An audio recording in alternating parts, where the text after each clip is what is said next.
নমস্কার, নিউজ ভ্যানগার্ডের বিশেষ পর্বে আরো একবার আপনাদের স্বাগত জানাই।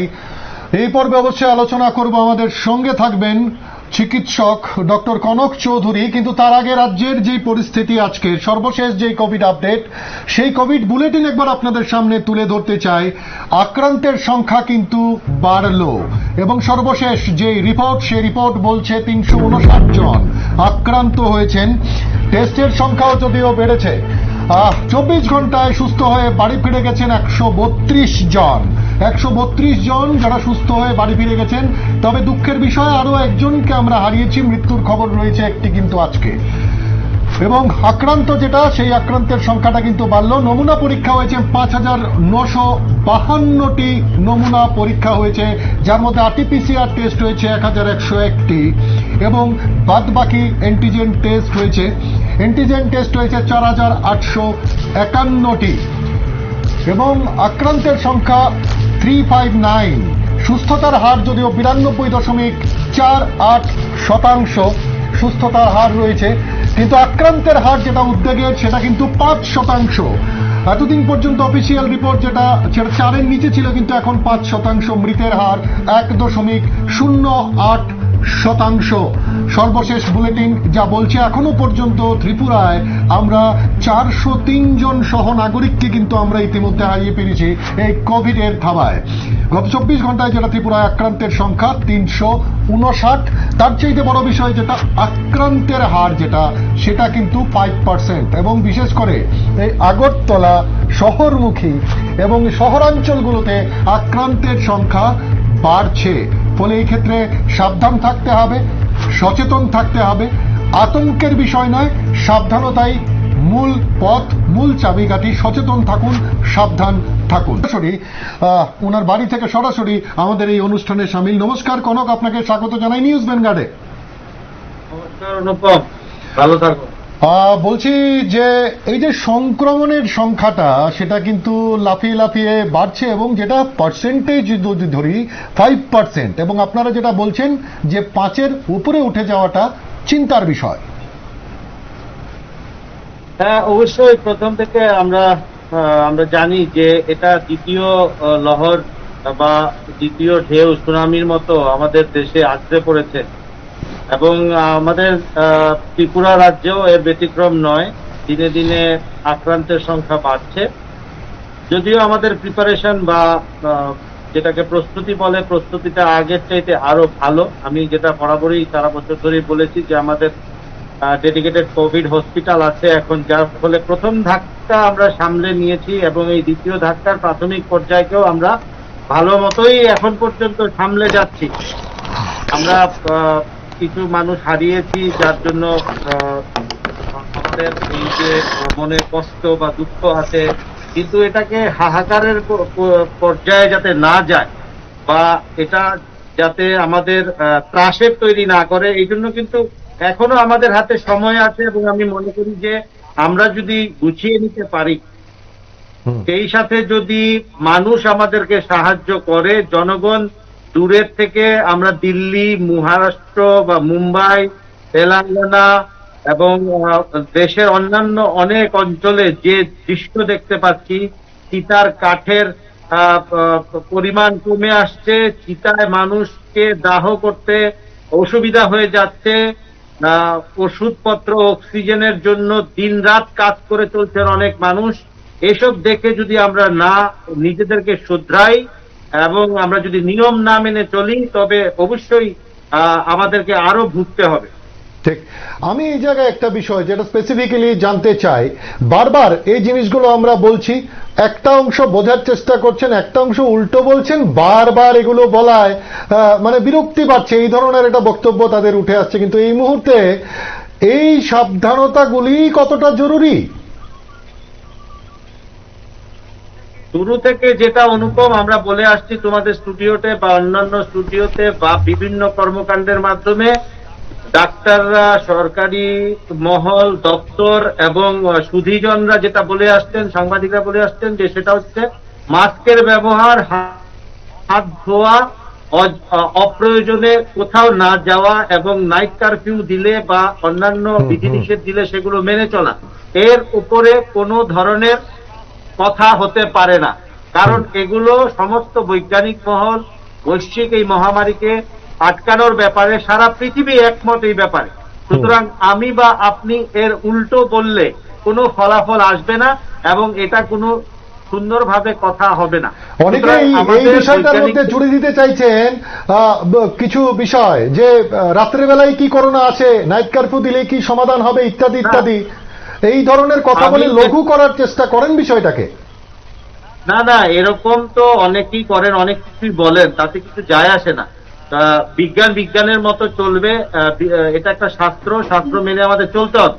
নাইট কারফিউ আমরা যখন শুরুতে 10টা বাজে থেকে দিয়েছিলাম, আমরা বলেছিলাম যে 9টা থেকে সকাল 9টা আমরা চেয়েছিলাম, কিন্তু আমি সাধুবাদ জানাবো সরকারকে যে ত্রিপুরায় সন্ধ্যা 6টা থেকে যে নাইট কারফিউ দেওয়া হয়েছে এটা অত্যন্ত কার্যকরী।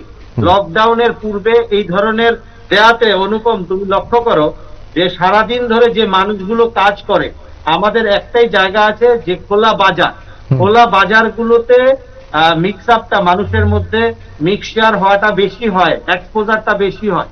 আমরা যদি ওখানে নিয়মটা মেনে চলতে পারি, অপ্রয়োজনে যদি না যাই, তাহলে কিন্তু দিনের বেলায় অপ্রয়োজনে এবং রোদের মধ্যে আড্ডা মারতে ঘুরতে খুব কম মানুষই বেরোয়। কথাটা শুনতে খুব সাধারণ, কিন্তু তুমি লক্ষ্য করো অনুপম। অবশ্যই আমি আসছি কনক, আমি ডক্টর কনক আসছি। একজন দর্শক বন্ধু রয়েছেন ফোনে। নমস্কার, কে আছেন?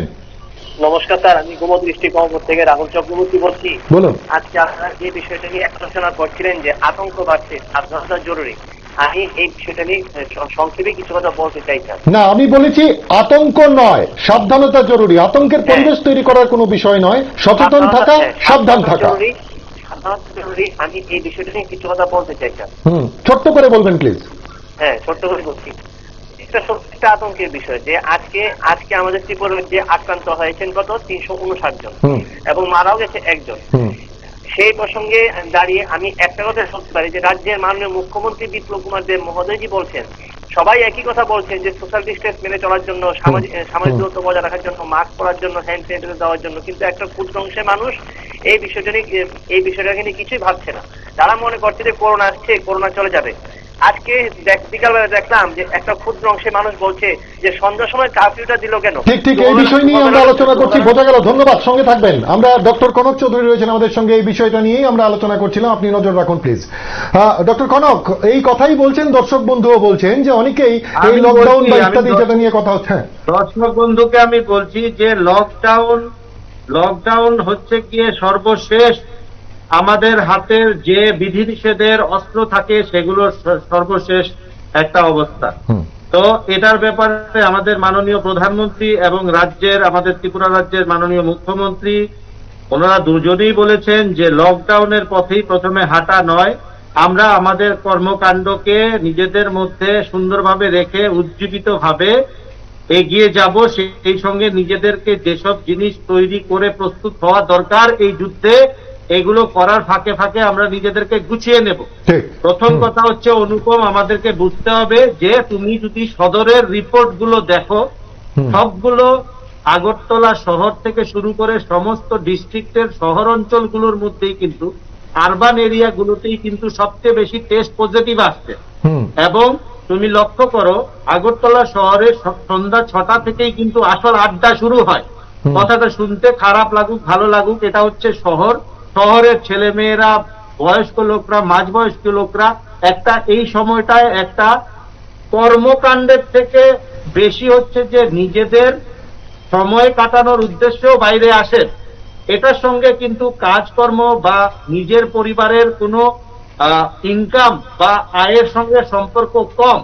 হ্যাঁ, তুমি বলতে পারো যে চায়ের দোকানদার সে খানিকটা ক্ষতিগ্রস্ত হবে, যে ওই সময়টায় পুরি তরকারি সবজি বিক্রি করবে, মানে রান্না বান্নার জিনিসগুলো, ছোট ছোট জিনিসগুলো নিয়ে ঠেলা নিয়ে বসবে, তাদের উপর একটা প্রভাব আসবে। কিন্তু আমি তোমাকে বলি, যে লোকটা সারা বছর ধরে বড়ার দোকান চালাচ্ছে, সে যদি করোনায় আক্রান্ত হয়, অসুস্থ হয়, সে হয়তোবা সারা জীবনের জন্য পঙ্গু হয়ে যাবে, তার ফুসফুস হয়তোবা সারা জীবনের জন্য এফেক্টেড হবে, তার হয়তোবা মৃত্যু হতে পারে। তো এই যে জীবনের ব্যাপারটা, যেটা আপেক্ষিক, বাইরে থেকে দেখে তোমার মনে হবে একটা চায়ের দোকানদারের ইনকাম আর আমার চা খাওয়ার ইস্যু, কিন্তু এখানে আমাদের বুঝতে হবে যে এই সময়টাতে অনর্থক আড্ডাটা শহরে সবচেয়ে বেশি হয়। এই ব্যাপারে আমার কোনো দ্বিমত নেই। যদি 6টার সময় কারফিউ না দেওয়া হতো তাহলে আমিও হয়তো বা ঘুরতে যেতাম আমার সারাদিনের ডিউটির পরে।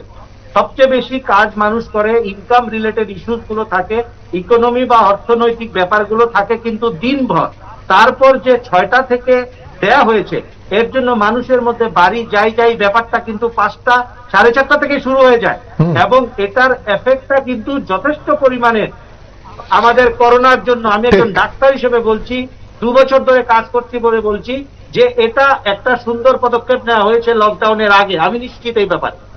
আমি এই জায়গায় আরেকটা বিষয় যেটা জানতে চাই টেকনিক্যালি, যে এই যে ছড়াচ্ছে বা সংক্রমণের সংখ্যাটা 5%, এখন হয়তো আমরা চাইবো যে 5 ক্রস না করুক, 5ই দাঁড়িয়ে থেকে এবং নিচের দিকে আসতে থাকুক, কিন্তু এইটা কতটা চিন্তার এই 5%? দেখো অনুপম, ব্যাপার হচ্ছে আমাদের হাতে এখন ডাবল মিউটেন্ট ভাইরাস আছে, আমাদের এখন ব্রাজিলিয়ান স্ট্রেইন আছে, আমাদের এখন ইন্ডিয়ার নিজেদের স্ট্রেইন আছে, আমাদের মডিফাইড অন্যান্য বিভিন্ন জায়গার স্ট্রেইন গুলো আছে। এই স্ট্রেইন গুলো আরো দ্রুত ছড়াচ্ছে। দেখা যাচ্ছে যে এদের ভেরিয়েন্টের সাথে সাথে তাদের মধ্যে গতিবিধি আরো জোরালো এবং অবশ্যই। আমি ডক্টর কনক, আমি আসছি আলোচনা। আরেকজন আছেন ফোনে। নমস্কার। নমস্কার। হ্যালো। হ্যাঁ বলুন।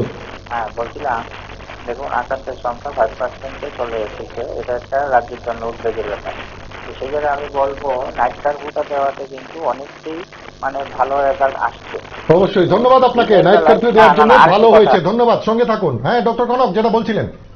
আমি যেটা বলছি তোমাকে যে আমাদের এখন আগের মতো শুধু আমাদের প্রাথমিক জানা করোনা ভাইরাস কোভিড-19 SARS-CoV-2 নেই, এর সঙ্গে অন্যান্য ভাইরাস এসে জোড়া দিয়ে আমাদের বিরুদ্ধে লড়াই করতে নেমেছে।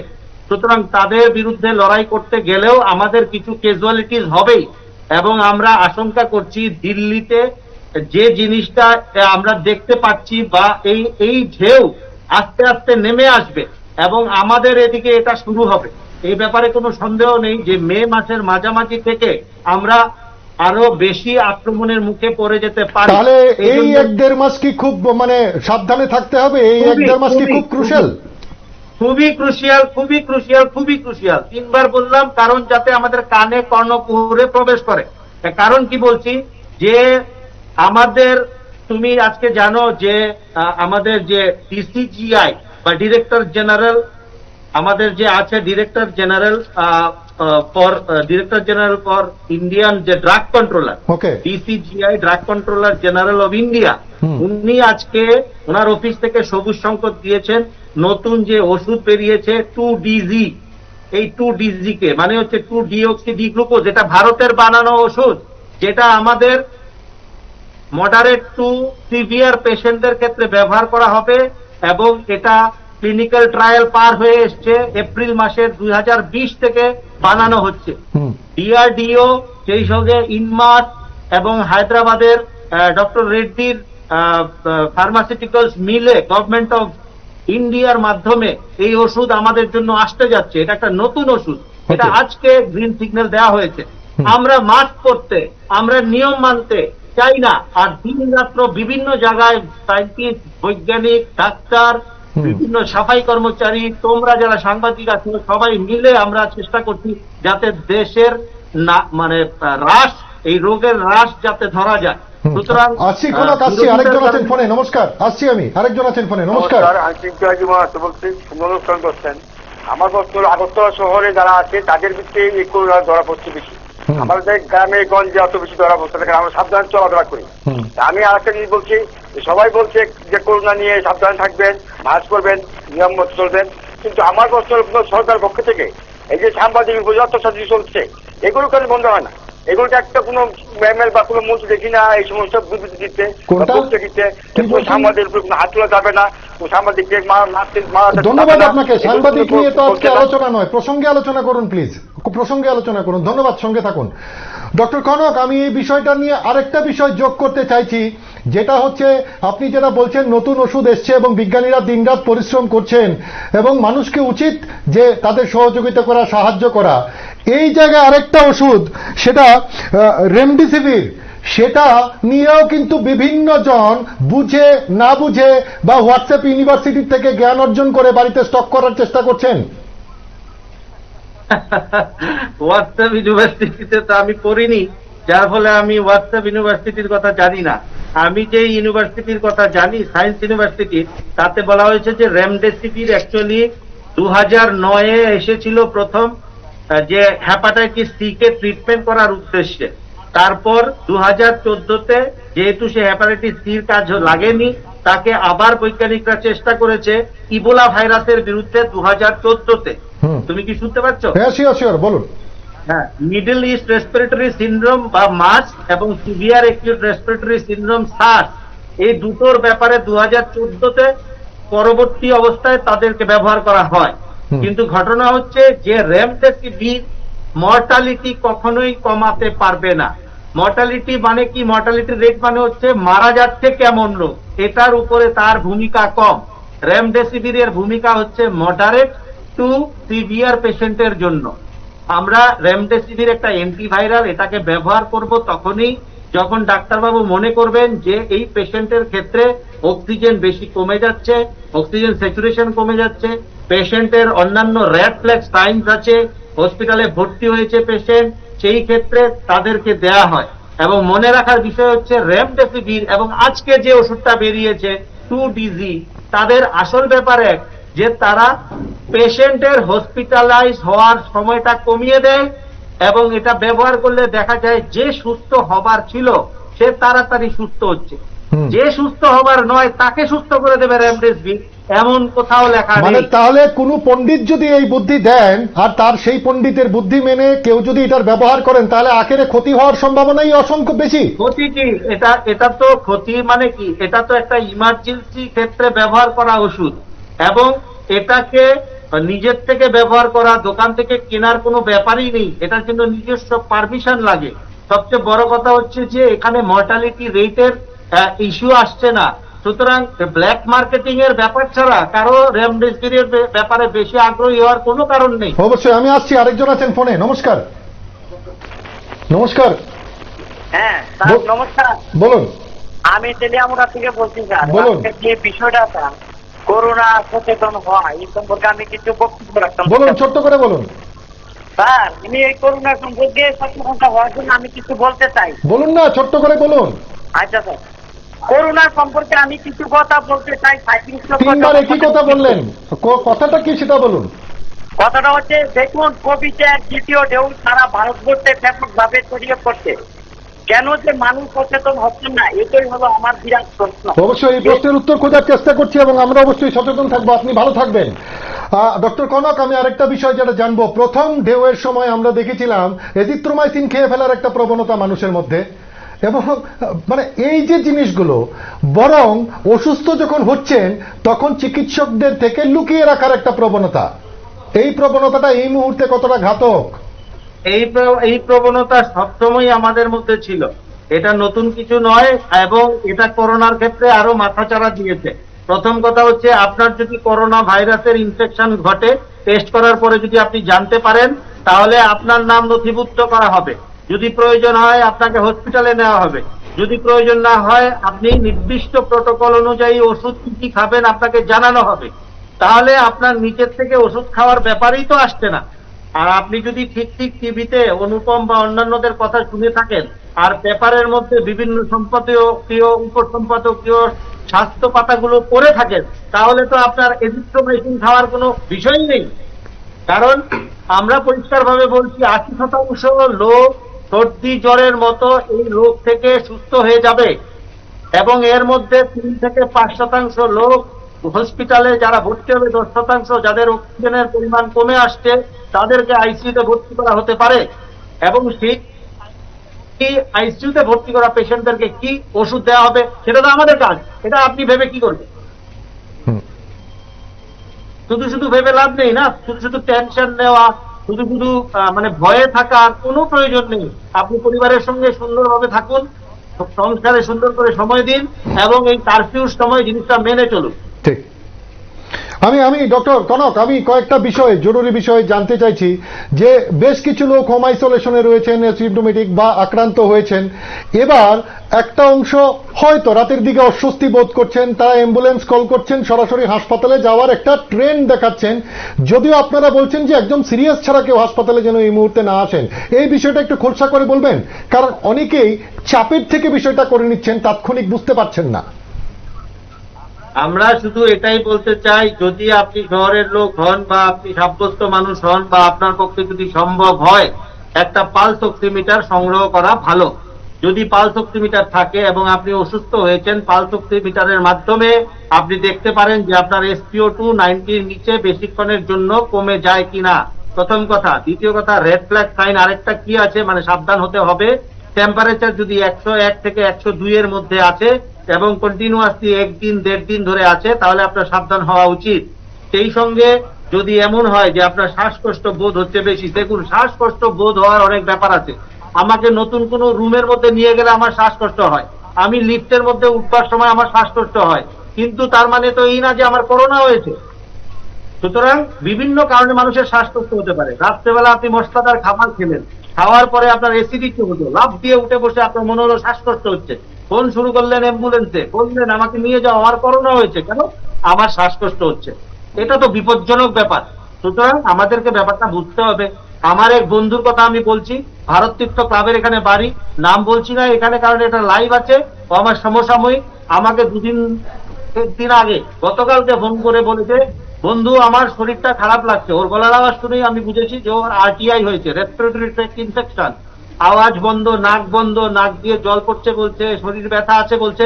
আমি বলেছি ভাই তুমি IGM এ বা জিবিতে এসে টেস্ট করে নাও। ও IGM এ টেস্ট হয়নি বলে জিবিতে এসছে, জিবিতে টেস্ট করেছে, সোজা বাড়ি চলে গেছে। ওকে ইনফরমেশন দেওয়া হয়েছে, ও বলেছে আমি ডাক্তারকে চিনি, ডাক্তারের সঙ্গে কথা বলবো।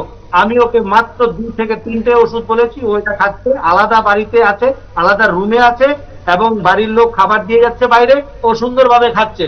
আমাকে হোয়াটসঅ্যাপে বা ফোনে একবার জানাচ্ছে আমি এইরকম আছি। আমি বলেছি তুমি ভালো আছো। সুতরাং আশা করছি ওষুধ পেয়ে যাবে এবং ও একজন সচেতন নাগরিক। আমি বলতে পারি ও একজন সচেতন নাগরিক। শুধু আমার আপনার অন্যদের দোষ দেখা নাগরিকের কাজ নয়।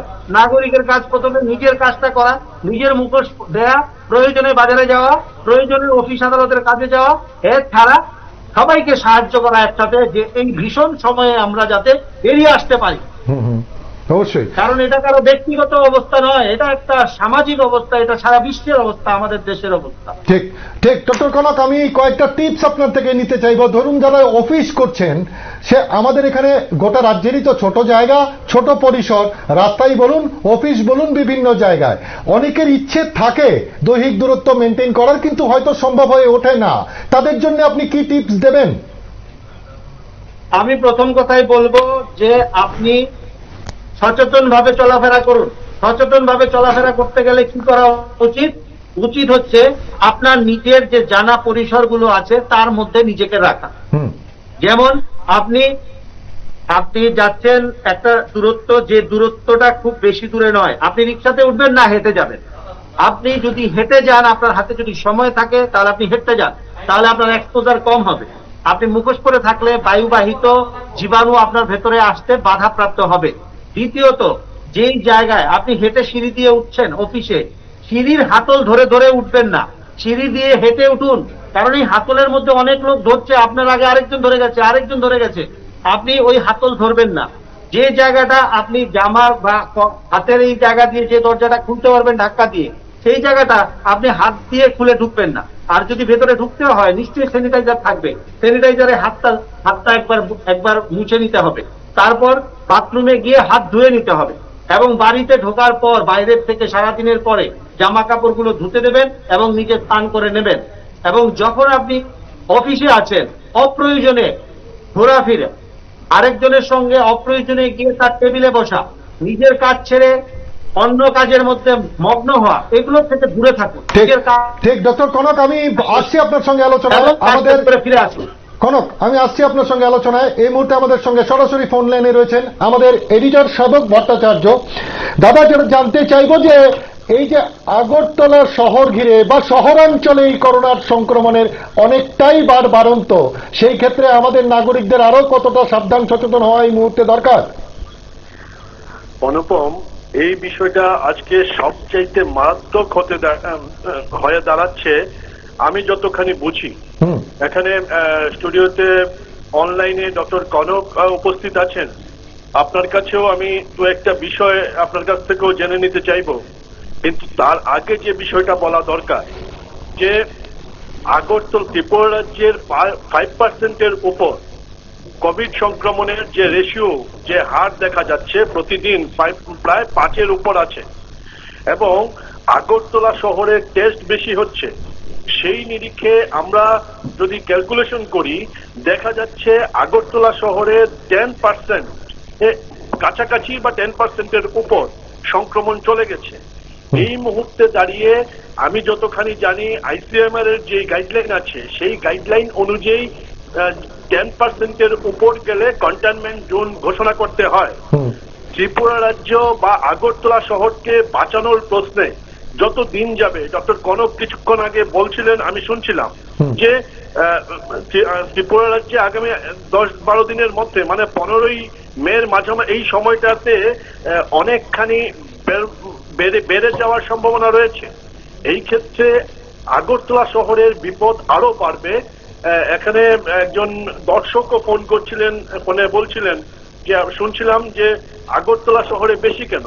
এই রোগটা আমরা সারা বিশ্বেই দেখছি, এই রোগটা হচ্ছে মূলত শহর কেন্দ্রিক রোগ। গ্রামে খুব বেশি তার প্রতিফলন হচ্ছে, সংক্রমিত হচ্ছে। এটা তেমন ভাবে সংক্রমিত হচ্ছে না বিষয়টা এমন না, গ্রামেও সংক্রমিত হচ্ছে, কিন্তু শহরকে কেন্দ্র করে এই সংক্রমণ প্রচুর বাড়ছে।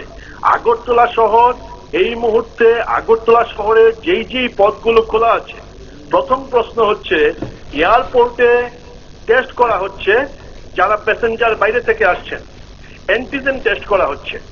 এবার অ্যান্টিজেন টেস্ট কতখানি বিপদমুক্ত, অ্যান্টিজেন টেস্ট কতখানি আইডেন্টিফাই করার ক্ষেত্রে এটা সঠিক কিনা, আমি দাদা আমি এই বিষয়গুলো এই দুটো পর্ব আগে কনকের থেকে বিষয়টা ক্লিয়ার করে জানতে চাইবো। এই কারণে অবশ্যই আমি এই দুটো বিষয় কনকের থেকে, ডক্টর কনক থেকে আগে নিয়ে নেই।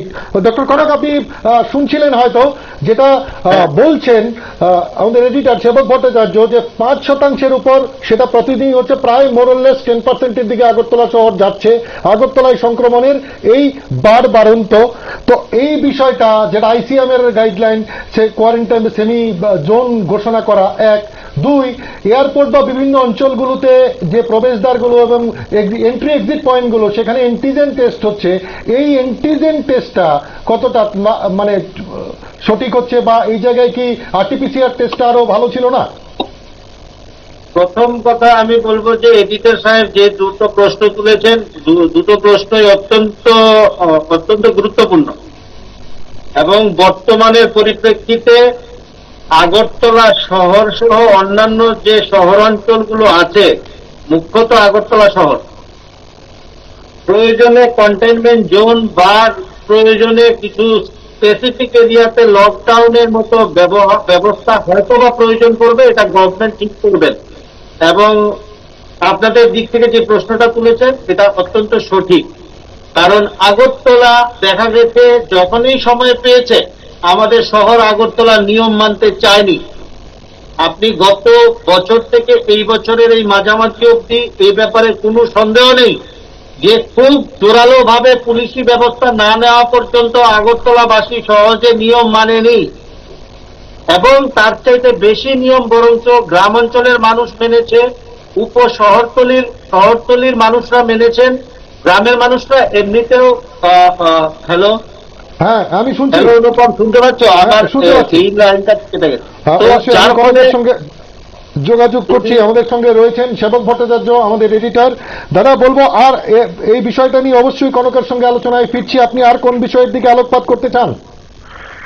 এখানে আমি যেটা ডক্টর কনকের কাছে যে বিষয়টা আরো স্পেসিফিক ভাবে জানতে চাইছি, যে 10% আগরতলা শহরে হয়ে গেছে, গোটা রাজ্যের নিরিখে দেখা গেলে পরে 5%-এর উপর হয়েছে।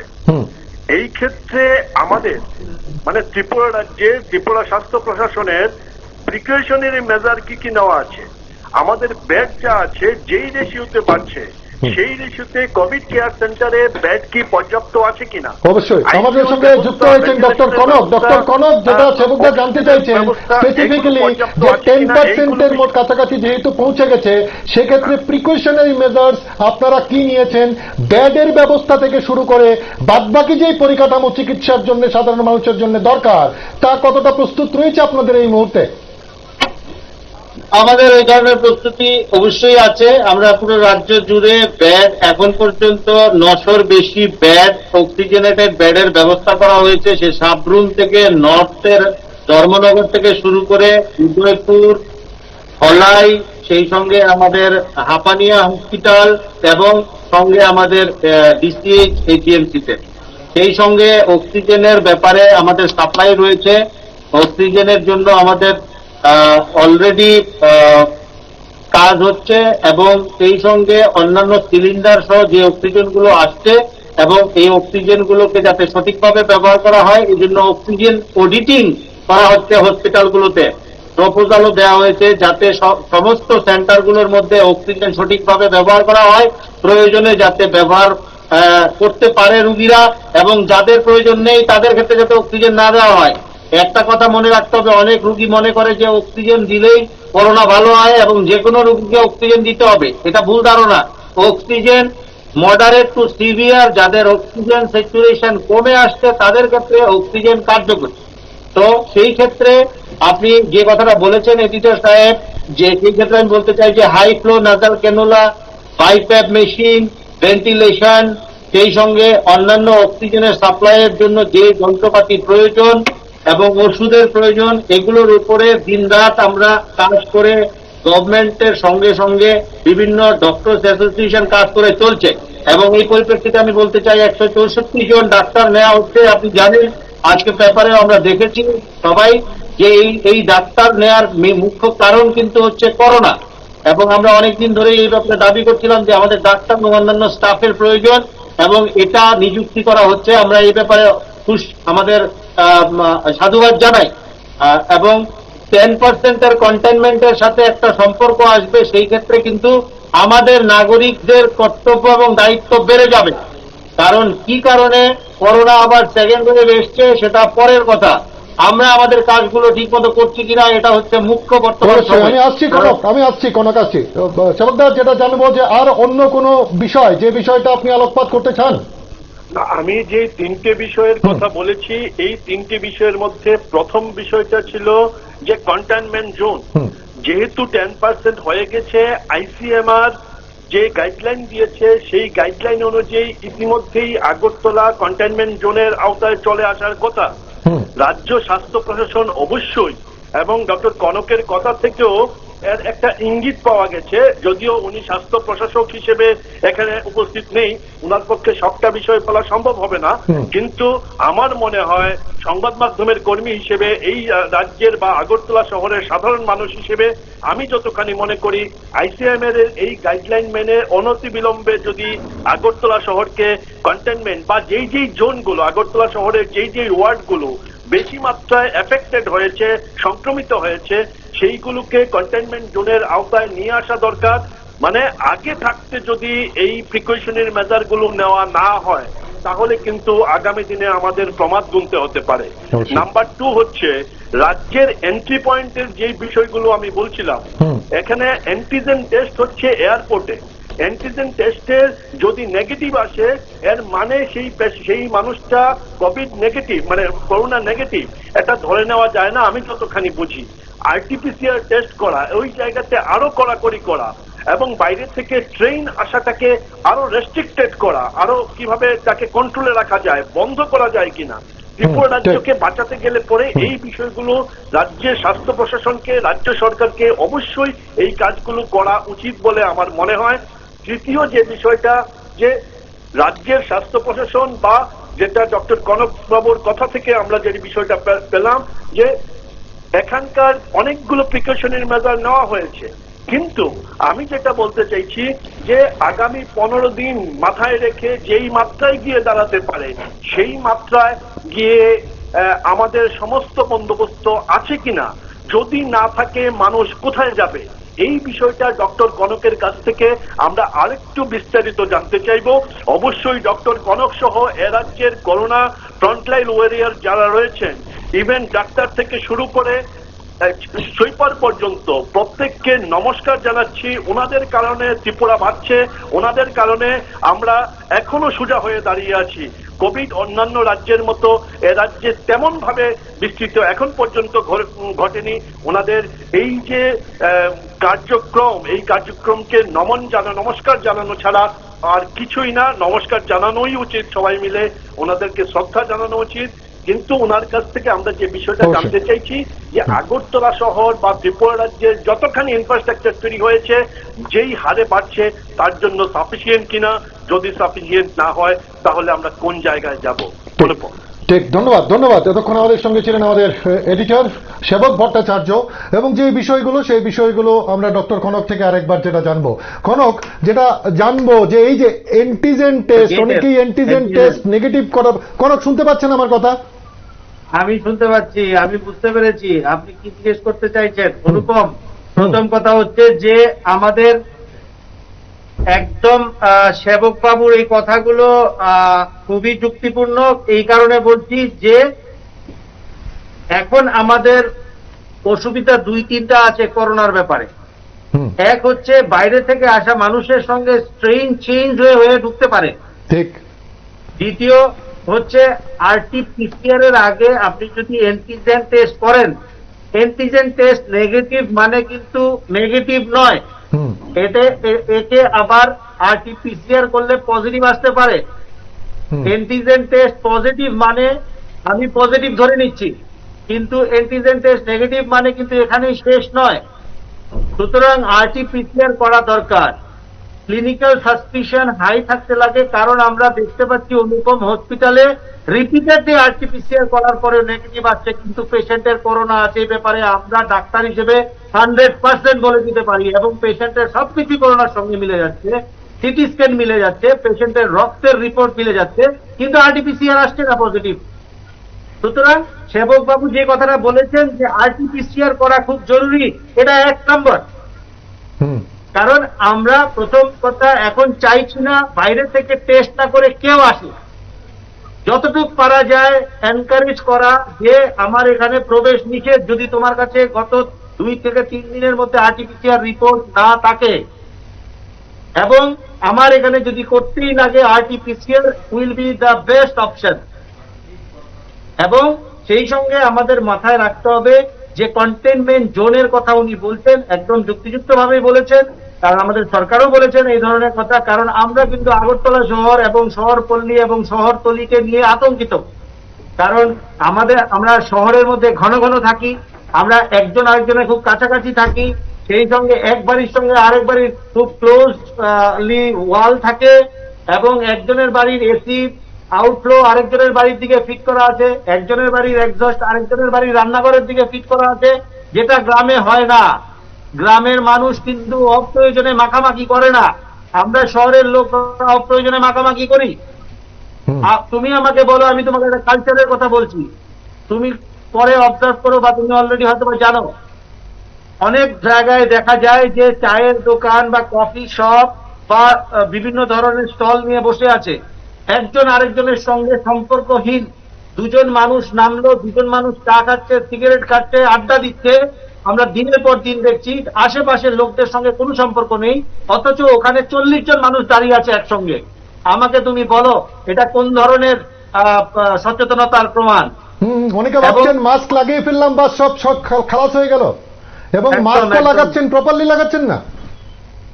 একদম, কারণ আপনি দেখুন, আমি একটা কথা বলতে চাই যে আমরা এখন খুব খারাপ সময়ের মধ্যে দিয়ে যাচ্ছি। আমরা যদি এটা ফিল না করি তাহলে আমাদের এই কথোপকথন ব্যর্থ, এবং আমরা খুব সিরিয়াস সিচুয়েশনের দিকে যাব। শহরের জন্য এই জন্য আইন প্রয়োগকারী সংস্থা প্রয়োজনে কঠোরভাবে ব্যবস্থা নেওয়া উচিত, যাতে আমরা আমাদের এই খারাপ অবস্থাটাকে ভালোর দিকে ফিরিয়ে আনতে পারি। আমি এবার বেশ কিছু বিষয়, যারা বয়স্ক লোক রয়েছেন বা যারা এরকম আক্রান্ত রয়েছেন, তাদের ডিপ্রেশনে না ভোগা, এবং বিশেষ করে বাচ্চাদের কথা যদি আমি বলি, কিডসদের কথা, তারা বাড়িতে থাকতে থাকতে বড়রা যেটা করেন বাচ্চাদের উপর নিষেধাজ্ঞাটা লাগু করেন কিন্তু নিজে ঘুরতে থাকেন, বাচ্চাদের উপর একটা ডিপ্রেশন আসছে কিন্তু এই বিষয়টা নিয়ে। শুধু এটা নয়, বড়রা বাচ্চাদের সামনে মোবাইল নিয়ে বসে আছে, বাচ্চারা কি করবে তখন? সুতরাং এখন যারা আমরা 6টার পরে বাড়ি ফিরে আসি, যাদের ইমার্জেন্সি ডিউটি থাকে না, রাতে ডিউটি দিতে হয় না, তারা তো একটা সুবর্ণ সুযোগ পেয়েছে যে সংসারের সঙ্গে সংসারকে সঠিক সময় দেওয়ার জন্য, শিশুদেরকে সঠিক সময় দেওয়ার জন্য। আর যারা বয়স্ক আছেন, আমি তাদের প্রতি বিনীতভাবে বলবো যে আপনারা ঘাবড়াবেন না, ঘাবড়ানোর কোনো বিষয় নেই। আপনারা নিজেদের ওষুধটা সুন্দরভাবে খাবেন। যে প্রেশারের ওষুধটা ডাক্তারবাবু আপনাকে 2 মাসের জন্য দিয়েছেন, বন্ধ করবেন না। কোনোদিন যদি সকালবেলা ওষুধ ভুলে যান, আবার খাওয়ার দরকার নেই, পরের দিন খাবেন। যে নিয়ম করে ওষুধ খায়, সে একদিনের ওষুধ বন্ধ হলে, 1 বেলার ওষুধ বন্ধ হলে, 2 বেলার ওষুধ বন্ধ হলে কিছুই হবে না। ইভেন হার্টের ওষুধও যদি আপনি ভুলে যান, মন খারাপ করার, ভয় পাওয়ার কোনো কারণ নেই। সেই সঙ্গে মনে রাখতে হবে, প্রেশারের ওষুধ, আমাদের ডায়াবেটিসের ওষুধ, আমাদের বিভিন্ন ধরনের যেমন chronic liver disease, chronic kidney disease, chronic heart disease বা কোনো স্ট্রোকের প্রবলেমের ওষুধগুলো দয়া করে বন্ধ করবেন না, সুন্দরভাবে চালিয়ে যান। ডাক্তার বাবুকে আবার দেখানোর পরে যদি প্রয়োজন হয় কমিয়ে নেবেন বা বাড়িয়ে নেবেন বা বন্ধ করবেন। সুতরাং ওষুধ ঠিকমতো খেতে হবে এবং বেশি প্রয়োজন হলে হসপিটালে অবশ্যই যাবেন, বা আপনার যদি কোনো ডাক্তারবাবুর সঙ্গে যোগাযোগ থাকে, বাড়ির কাছাকাছি থাকেন, তাদের সঙ্গে যোগাযোগ করবেন। সকালে উঠে প্রাণায়াম করা বা মেডিটেশন করা বা সকালবেলা জায়গা থাকলে একটু নিজের মতো করে হেঁটে নেওয়া খুবই জরুরি, যারা হাঁটতে পারেন। এবং সবসময় মনে রাখতে হবে একটা কথা, আজকে সকালবেলাও আমি দিল্লিতে এইমসে আমার একজন পুরনো বন্ধুর সঙ্গে কথা হয়েছে, যে মাইক্রোবায়োলজি ডিপার্টমেন্টের লোক, উনি পরিষ্কারভাবে আমাদেরকে বলেছেন, দাদা যারা ভ্যাকসিন নিয়েছে বা নিচ্ছে তাদের ক্ষেত্রে ক্ষয়ক্ষতি অনেক কম হয়েছে বা অনেক কম হবে এবং তারা অনেক সুস্থ হয়ে যাবে তাড়াতাড়ি, এবং এই ব্যাপারে কোনো সন্দেহ নেই। এবং এনিও তো মানুষের মধ্যে এই ভ্যাকসিন নিয়েও বিভিন্ন জনের একটা অংশ বরাবরই তারা একটা টুইস্টিং কথাবার্তা বলে মানুষকে বিভ্রান্ত করার চেষ্টা করেন। এটা তো আমাদের মধ্যে সবসময় ছিল, এখনো আছে, এটা নতুন কিছু নয়। সমালোচনা করা কোনো দোষের কিছু না। আপনারা যারা সাংবাদিক আছেন, সমালোচনা তো সবাই করে, কিন্তু সমালোচনাটা সম আলোচনা যাতে হয়। আপনি কিছুটা জেনে আপনি একটা কথা বললে আমি আপনার কাছ থেকে শিখতে পারি, আপনিও আমার কাছ থেকে শিখতে পারেন। কিন্তু আপনি কিছু জানেন না, কিন্তু এটার ব্যাপারে কমেন্টস করবেন, আমি মানবো না, আমি মুখোশ করবো না, আমি কি হবে কোনো মানে সাধারণ মানুষের উপরে কেন শুধু তাবেদারি, এই ধরনের কথাগুলো থেকে আমাদের দূরে থাকা উচিত। না না, কথা বলতে পারতে তো এমন জায়গায় যাচ্ছে, ভ্যাকসিন নিয়েও তো কথা বলছে, ভ্যাকসিনই দিচ্ছে না, জল ঢুকিয়ে দিচ্ছে, এই ধরনের অজ্ঞতাপূর্ণ কথাও কিন্তু মাঝে মাঝে শোনা যায়। দেখুন, আমাদের 140 কোটি লোকের দেশ এবং গণতান্ত্রিক দেশ, এটা সবচেয়ে বৃহৎ গণতান্ত্রিক দেশ বলা হয়। সুতরাং কিন্তু আমরা একটা জিনিস জানি না, যে আমাদের স্বাধীনতা আমাদের নাক অব্দি।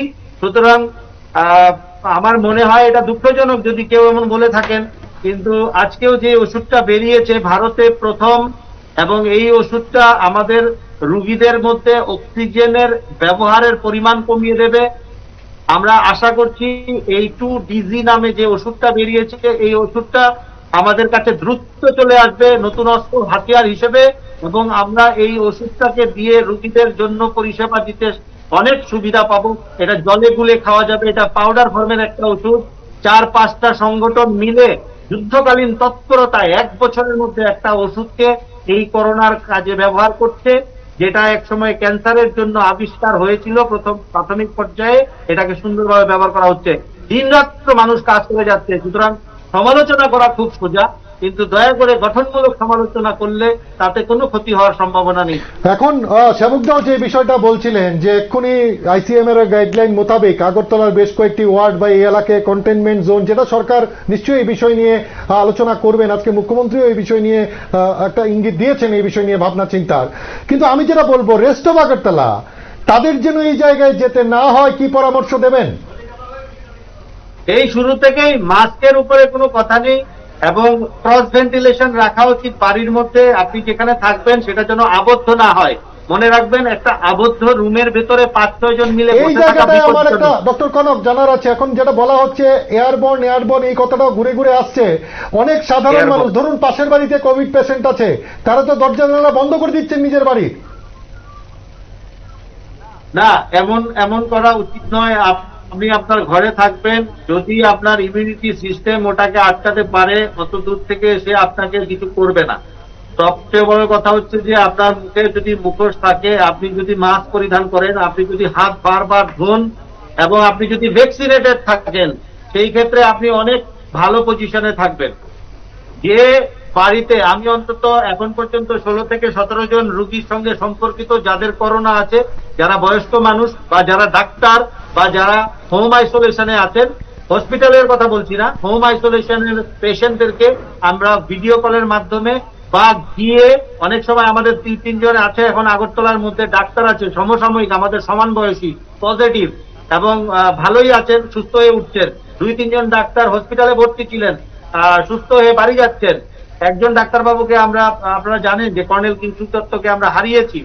তো এইসব ক্ষেত্রে আমাদের মনে রাখতে হবে যে আমরা যোগাযোগ করার সময় এটা অবশ্যই দেখতে পাচ্ছি যারা নিয়ম মেনে চলছে তারা ভালো আছে, এবং পাশের বাড়িতে বা নিজের বাড়িতে কোনো যদি আপনাদের কাছে পজিটিভ পেশেন্ট থাকে, দরজা জানলা বন্ধ করে রাখার কোনো ব্যাপার নেই। জানলা দরজা খোলা রাখলে আপনার নিজের জন্য ভালো, এবং ventilation, cross ventilation is good. কিন্তু যেটা বলা হচ্ছে যে কর্মক্ষেত্রে বা আবদ্ধ জায়গার মধ্যে যখন আপনি থাকবেন, আপনার মুখোশ পরা উচিত, এবং physical distance is very important to continue against this war against COVID. ঠিক, অনেকক্ষণ আলোচনা করছিলাম, একদম শেষ দিকে চলে আসবো। আপনার তরফ থেকে বার্তা চাইছি। যদি আমি বলি যে এই 1-1.5 মাস অনেকটা বেশি সাবধান, সচেতন থাকা উচিত।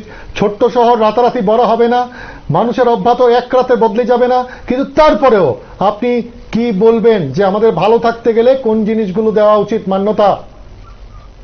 আমার মনে হয় সুধী সমাজের এগিয়ে আসা উচিত।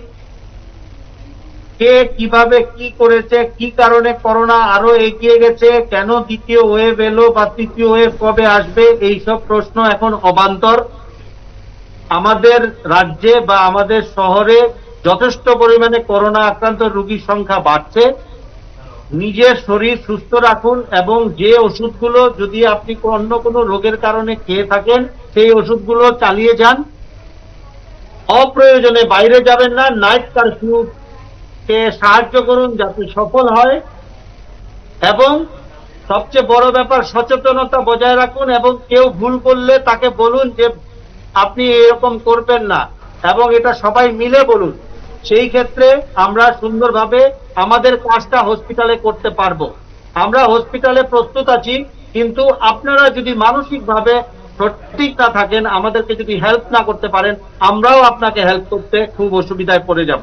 কারণ 37 লক্ষ লোকের জায়গা, তুমি জানো যে শিশুরাও বিভিন্ন জায়গায় আক্রান্ত হচ্ছে। আমরা শিশুদের ভ্যাকসিনেশন, প্রেগনেন্ট মাদারদের ভ্যাকসিনেশন নিয়েও আলাপ আলোচনা চালাচ্ছি। বৈজ্ঞানিকরা গ্রিন সিগন্যাল দিলে এগুলো সবই হবে। কিন্তু ঘটনা হচ্ছে আমরা যদি ভালোবেসে আগরতলাকে, এই রাজধানীকে, আমাদের এই রাজ্যকে সঠিকভাবে চলতে পারি, আমার মনে হয় এই খারাপ সময়, দুঃসময় কেটে যাবে। অবশ্যই। অসংখ্য ধন্যবাদ। ডক্টর কনক চৌধুরী ছিলেন আমাদের সঙ্গে। আপনিও ভালো থাকবেন। আপনাদের এই পরিশ্রম এবং মানুষের জন্য আজকে এই 2 বছর ধরে প্রায় লাগাতার আপনারা করে আসছেন এই কাজটাকে আমরা কুর্নিশ জানাই। ভালো থাকুন আপনারা, আপনাদের প্রত্যেকেই আমাদের অনেক প্রয়োজন এই সময়টাতে। ধন্যবাদ আপনাকে এই আলোচনায় সামিল হওয়ার জন্য। যেটা বলবো যে এতক্ষণ আমাদের সঙ্গে ছিলেন ডক্টর কনক চৌধুরী, এবং যে বিষয় খোলামেলা অনেকগুলো বিষয় নিয়ে আলোচনা হয়েছে। আগরতলায় সংক্রমণ বাড়ছে, সেক্ষেত্রে আরো সিরিয়াসলি এই ক্ষেত্রে সচেতন থাকা উচিত। সচেতন মানে শুধুমাত্র মাস্ক পরলাম বিষয়টা তেমন নয়, অ্যাপ্রোপ্রিয়েট বিধি মানা উচিত বলছে স্বাস্থ্য দপ্তর, এবং 15টি স্বাস্থ্যবিধি রয়েছে যে স্বাস্থ্যবিধি মান্যতা দিয়ে চলাটা উচিত। এবং এই স্বাস্থ্যবিধির উপর আমরাও বারবার এই কথাগুলো বলছি। স্বাস্থ্য দপ্তর বলছে এই 15টি বিধি মান্যতা দিয়ে চলুন, হাত ধুয়ে ফেলুন, সময় মতো নির্দিষ্ট সময় অন্তর অন্তর সাবান দিয়ে হাত ধুন, মাস্ক ব্যবহার করুন, প্রপারলি মাস্ক ব্যবহার করুন, এবং দৈহিক দূরত্ব বজায় রেখে চলুন। এবং যেটা বলছি যে হ্যান্ডশেক করবেন না, যেটা ডক্টর কনক বলছিল যে কোনো চায়ের স্টলে দাঁড়িয়ে 10 জন 12 জন একসঙ্গে মিলে আড্ডা মারা, এই অভ্যাসগুলোর থেকে বিরতে থাকুন। আমরা একবার ছবিতেও তুলে ধরতে চাই সেই গ্রাফিক্স যে স্বাস্থ্যবিধি বলছে, স্বাস্থ্যবিধির কথা স্বাস্থ্য দপ্তর সেটা মান্যতা দিন, দৈহিক দূরত্ব মেনেই সম্বোধন করুন, এবং এই চায়ের স্টলে আড্ডা বা কাছাকাছি দাঁড়িয়ে যাওয়া এই বিষয়গুলো থেকে বিরত থাকুন। 6 ফুট দূরত্ব অন্তত নিজেদের মধ্যে বজায় রাখুন।